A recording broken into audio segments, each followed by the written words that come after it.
I'm Sheena Ferrier, and I'm doing an interview with a spider. Good morning, and thank you so much, Mrs. Spider, for taking the time out of your day to be here and talk to us about yourself. Oh, it's my pleasure, my dear. I'm glad to be here and glad to clear up some of those pesky rumors that have been going around about the spider community. We're not just gross and scary, you know. You're right. And why don't you tell our listeners a little more about it? How many species of spiders are there in the world, Mrs. Spider? There are about 40,000 species. That's crazy. Can you imagine what it'd be like to see all those species of spiders? That'd be mind-blowing. Next question, what is your diet like? Well, I eat little children who don't listen to their parents. What? I'm just kidding. Spiders are carnivores, and we eat other living organisms like flies, moths, mosquitoes, and those sorts of things.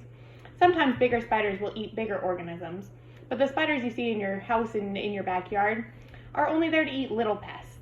A good rule of thumb is the bigger the web, the bigger the prey, because the webs are what we use to catch our food. That is fascinating, and it makes me appreciate the spiders in my own house a whole lot more, because you guys are killing the bugs that I don't want to kill. Now, Mrs. Spider, can you tell me if all spiders have 8 legs?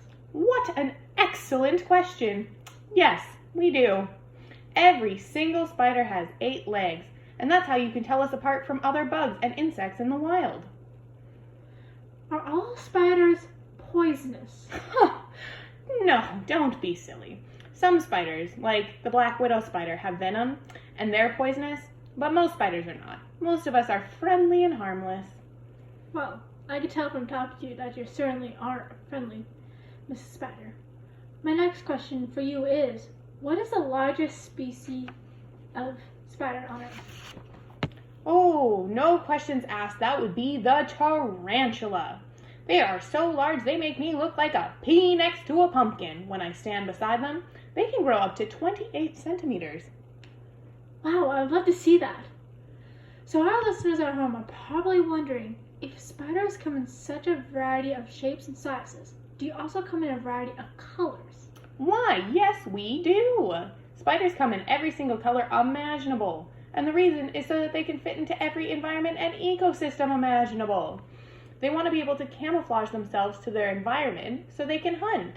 Imagine how silly it would look if you saw a bright purple spider running around in the grass or a dark brown spider running around in the brightly colored rainforest.